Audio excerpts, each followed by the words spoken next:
दुनिया के सभी खजाने और धन बेकार है जब तक कि आप उस धन को किसी और पर खर्च नहीं करते या किसी और के साथ साझा नहीं करते। ये किनके शब्द है? ये शब्द है श्री घनश्याम दास बिड़ला, जिन्होंने आज़ादी के बाद अपना साम्राज्य मजबूत करने के साथ साथ भारत की अर्थव्यवस्था को भी मजबूत किया। क्या आप जानते हैं कि जीडी बिड़ला ने अपने ससुर यम सोमानी की मदद से बिजनेस शुरू किया? 1919 में जीडी बिड़ला ने 50 लाख रुपए के निवेश के साथ बिरला ब्रदर्स लिमिटेड की स्थापना की और इसी साल उन्होंने ग्वालियर में कपड़ा मिल की नींव रखी। अगर नहीं तो आइए और भी रोचक बातें जानें आपके अपने चैनल इन डेप्थ कम्युनिकेशन पर। एक ज़माना था जब किसी की रईसत पर तंज कसना होता था तो कहते थे, तू कौन सा टाटा बिड़ला है। आज हम उसी बिड़ला की बात कर रहे हैं जिसे दुनिया घनश्याम दास बिड़ला यानी जेडी बाबू के नाम से जाती है। 10 अप्रैल 1894 को राजस्थान के झुंझुनू जिले के पिलानी गांव में जन्मे घनश्याम दास बिड़ला एक मारवाड़ी माहेश्वरी समुदाय से संबंध रखते थे। घनश्याम दास के साथ बिड़ला उपनाम जुड़ा नवलर के बिड़ला परिवार के कारण। इस परिवार के शिवनारायण बिड़ला की कोई संतान नहीं थी। ऐसे में उन्होंने जेडी बिड़ला के पिता बलदेव दास को गोद लिया और बलदेव दास बन गए बलदेव दास बिड़ला। इसी तरह ये उपनाम घनश्याम दास और उनकी आने वाली पीढ़ियों के साथ जुड़ा। उनका खानदानी पेशा पैसा बैच पर देना था। शेखावटी के मारवाड़ी जयपुर रियासत जैसी बड़ी और कई छोटी मोटी रियासतों के राजाओं को ब्याज पर पैसा देते थे। एस एन तिवारी ने अपनी किताब freedom struggle and role of communities में मारवाड़ियों पर लिखा है कि जब राजाओं को युद्ध लड़ने के लिए पैसे की ज़रूरत होती थी तो शेखावटी के मारवाड़ी ब्याज पर पैसा देते थे। बाद में जब अंग्रेज़ों का शासन हुआ और लड़ाइयाँ बंद हो गई तब मारवाड़ी उठकर उन जगहों पर जा बसे जहाँ व्यापार की संभावना होती थी। बड़े शहर जाकर व्यापार सीखने की मारवाड़ियों की रवायत को घनश्याम दास ने भी निभाया और पिल्लानी से उठकर कोलकाता चले आए। यहाँ वे नथुराम सराफ के बनाए हुए हॉस्टल में रहने लगे। उस हॉस्टल में कई और मारवाड़ी बच्चे थे। सब एक दूसरे के साथ अपने अनुभव साझा करते थे और सीखते। 16 साल की उम्र तक आते आते उन्होंने अपनी ट्रेडिंग फॉर्म खोल ली और पटसन यानी जूट की दलाली में लग गए। पहले विश्व युद्ध में पटसन और कपास की भारी मांग के चलते जेडी बाबू ने खूब मुनाफा कमाया। अंग्रेज व्यापारी बिड़ला से नफरत करते थे। उन्होंने पटसन के व्यापार पर एक तरफा कब्जा कर लिया था और यूरोप के कारखानों को ऊंचे दाम पर पटसन बेचते थे। इससे बचने के लिए अंग्रेजों ने मुद्रा के विनिमयन को अपने हक में कर लिया था। तब बिड़ला ने हिंदुस्तान के सोने और स्टर्लिंग की लूट की बात कहकर पूरे देश में हंगामा खड़ा कर दिया था।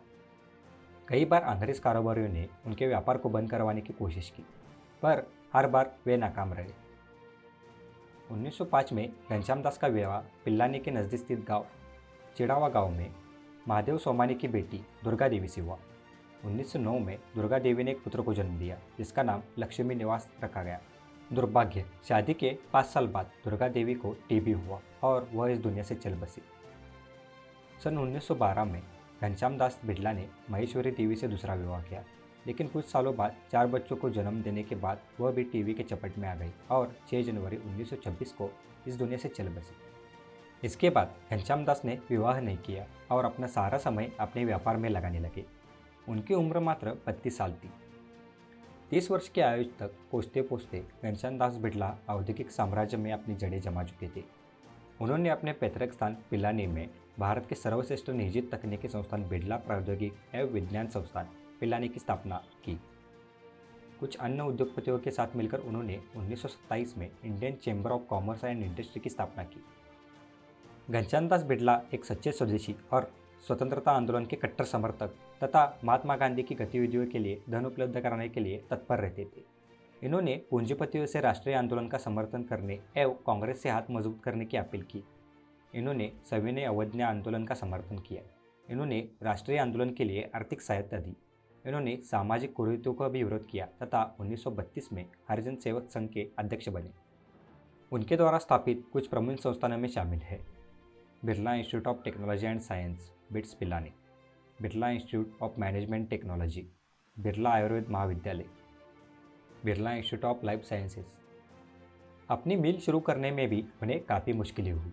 उन्होंने मिल के लिए विदेशी मशीनें मंगवानी थी, लेकिन रुपये का भाव गिरने के कारण उन मशीनों की कीमत एकदम से दोगुनी हो गई।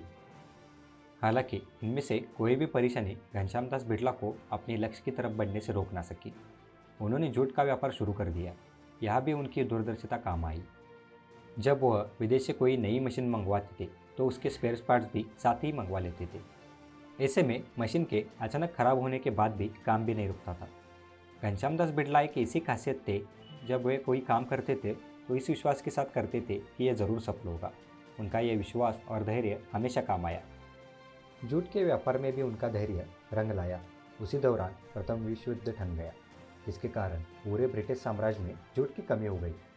यह समय बिड़ला के लिए आगे बढ़ने का था और वो बढ़े भी। युवा घनश्याम दास शुरुआत में क्रांतिकारी गतिविधियों का भी हिस्सा रहे। इसके लिए अंग्रेज पुलिस ने उनके खिलाफ वारंट भी जारी किया था। राजस्थान के स्वतंत्रता सेनानी की ग्रंथमाला लिखने वाले लेखक डॉक्टर रामधारी सैनी के अनुसार 22 वर्षीय घनश्याम दास बिड़ला उस समय अंग्रेजी प्रशासन की नज़र में आ गए थे, जब उन्होंने कमरे में कारतूस से भरी पेटी छुपाई थी। उन दिनों घनश्याम दास कोलकाता के मारवाड़ी क्लब का हिस्सा थे। ऐसे महान व्यक्तित्वों को हम सलाम करते हैं और आज हम यही रुकते हैं।